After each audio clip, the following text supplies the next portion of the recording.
and they quickly fill up the receptacle. Oh, and when it's overflowing, you're not supposed to put household waste in there. May mga pagkakataon na nalalahat, no? Na kahit hindi naman ikaw yung gumawa dahil kakulay mo yung gumagawa ng mga ganung bagay, sometimes nadadamay ka na din, 'di ba? Kumbaga, nalilabel kayong lahat na ganun, na hindi sumusunod sa mga policies, no?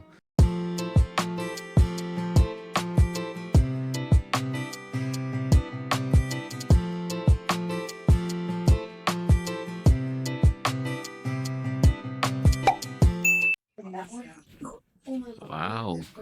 Ito kami sa, ano ba to? Old railway station? The first and oldest. Yeah, the first and oldest railway station. Oh, look at that. Mga lumang baul, oh.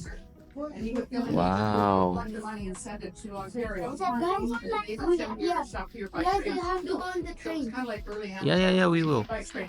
What the? Oh, wow. Mga lumang gamit po. Wow. Oh. Nagulat ako dun, ah. Wow. Yan. Yan daw yung first and old railway station, guys. Kaso wala na siya. Hindi na siya. Ayun na yung nasa kabila na yung active. Alright. Pasok kami sa loob ng train para makita natin Fort Langley. Diba? Okay. Ganito ang itsura ng train dati. Wow. Ano to? Nice. It's like a miniature version. Wow. Grabe, ang ganda. Alright. Uy, meron kami nito dati, oh. Yung electric pan. Punta na kami dito.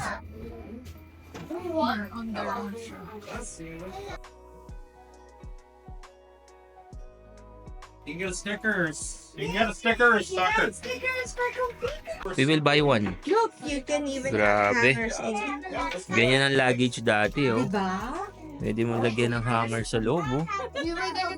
Canadian National Railways. Oh, mga susi dati, oh. Take your pick. Wow. Pick. Don't kill each other over it. And Nice. there we go. Oh, di ba merong shoe shine sa loob ng train? Wow. Alright, you guys. There you go. Yeah, there you go. Ang galing. Nice. O, yan ang itsura ng train daw dati. Fort Langley Station. Grabe, no? Ganyan ang view mo sa labas pag nakaupo ka dito. Grabe. Diba? Ito. Yeah, that's good. Wow. So meron na ring aircon pala dati. Yeah, they have portable aircon before.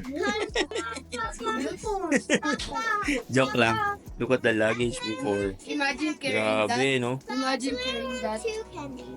That's so crazy. Ang hirap niyan buhatin dati, oh. Ganyan ang bubuhatin mo. Luggage. So pag nandito ka, oh, imagine habang umaandar yung train. Woo! Chut-chut! You're in the thing. Diba? Ganito kapag yung sisilip ka sa train, no? Let's take a picture in front of the train. Ganyan, oh. Diba? Galing. Ababa? So meron sila dito, pwede mo ilagay yung pin kung saan ka galing. Saan ba tayo galing? Here. Alright. Yan. Oh my God, ang dami ng Philippines, oh. Saan ba kami? Di, syempre dito, Philippines. There you go. Philippines. There you go. Philippines. Place a pin where you are I like home. this map. Wow. Wow, look. Grabe, oh. Ang dami from here. Pero dito, Look here, oh, from here. Dito, this is... Imagine if this train still works. ah. That's That's crazy. That's really cool. Let's 1, 2, 3. Oh, 'di ba nasa ano sila ngayon? Nasa railway. Nandun yun, oh.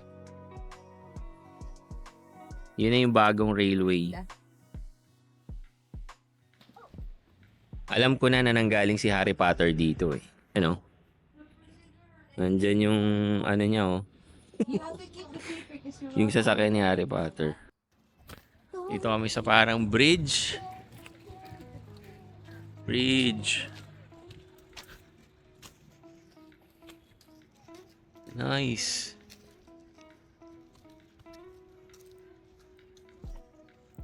Ganda naman dito sa Fort Langley. Yan, maglalakad-lakad lang dyan.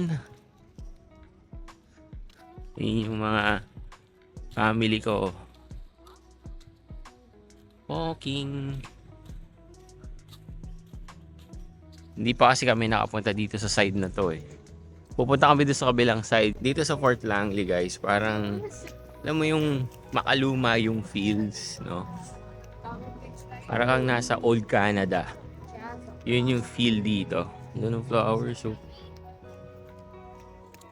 So, punta kami sa isang park. Marina Park. Tapos, tatawid tayo nung talagang, ito talagang live na train station to guys. Or railways. Yan o. Yan. Rail station. Railways. Nandun sa dulo. Ayan, Marina Park. Lakad-lakad. Ang gandang panahon guys. Hindi siya sobrang init. Pero malamig yung hangin. See that? Yan. So, nandito kami sa parang upuan dito. Ano sila? Yung mga kasama ko, nagpapahinga.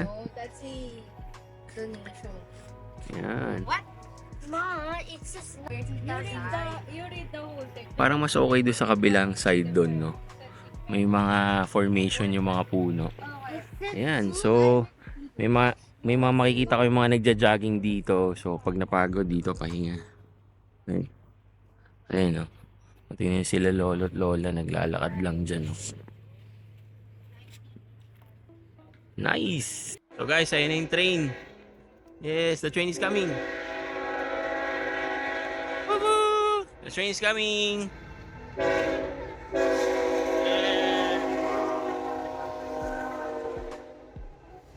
Choo choo! Go the train! It's so loud. Haba pala nito. Yeah.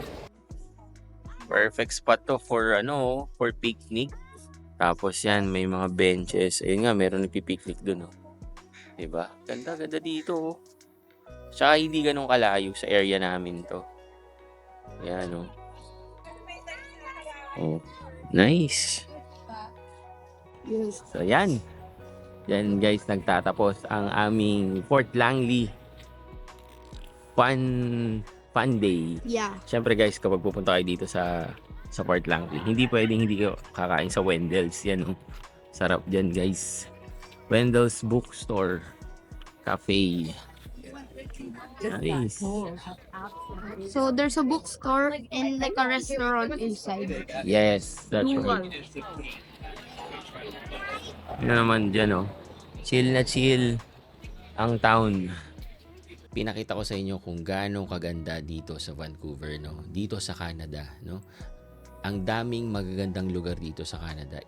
Isa lang yan sa mga city dito sa Canada na or dito sa Vancouver na talagang na-mesmerize talaga kami, guys, nung una kami nakapunta dyan, no?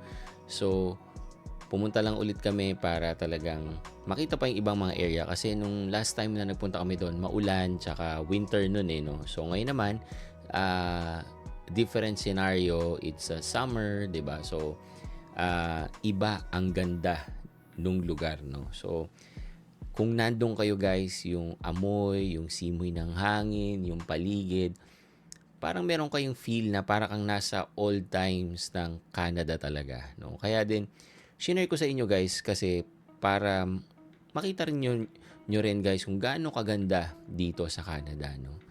But unfortunately guys, may mga tao talaga, no? May mga tao talaga na na may mga pag-uugali na hindi mo maintindihan, no? Na napakaganda na ng lugar. Gagawa sila ng mga bagay na makakasira, guys, doon sa mga magagandang lugar at yung mga kultura na meron dito sa Canada or sa kahit anong lugar, no? Siguro yung mga pag-uugali nila sa kanilang country, dinala nila dito. Ito yung sinasabi natin, guys, na hindi sila nag-adopt kung ano yung culture, kung ano yung mga policies na meron dito. So, yan yung nakakalungkot, guys, no? At ang isa pang nakakalungkot doon is yung mga tao naman na sumusunod sa mga policies and rules, nadadamay din. So, panoorin nyo to, guys, na isang clip na nakita ko na talagang nakakalungkot, no? Na merong mga ganitong tao. And they quickly fill up the receptacle. Oh, and when it's overflowing with waste, guess what? They just drop their household waste right at the foot of the garbage can. And yet you have to ask, why would people be so selfish? I know for a fact that there is bi-weekly collection in Richmond Hill of garbage, and less than 4 kilometers away from where I'm standing is an environmental center where you can bring excess garbage. So why ruin the park for everyone? Now, the problem is so bad, as you can see, the city has put a sign here. It announces that if you're caught dumping household waste in this park, you can be fined up to $5,000 per offense. Excuse me, you're not supposed to put household waste in there. So you're the one doing that, eh? Just once. Huh? This garbage can fills up with household garbage, and the city even put a sign out telling people not to do that. Why are you putting your garbage in there? Don't you get garbage pickup? You've been filling up this garbage can with your garbage. Can you stop? I did not do it. I saw you and I have you on camera. And I've got your license plate too. And I'm gonna call the city because they've been looking for you. Who's been filling up this garbage can? Why were you doing that?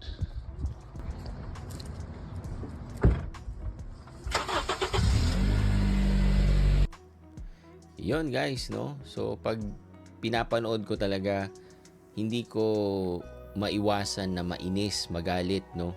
Kasi, guys, sa pagtatapon po ng trash dito sa Canada, no? Talagang may mga rules, no? Kailangan nakasegregate yan. Kaya nga merong mga color coding dito ng basura, guys. Merong blue, merong black, at merong green, no?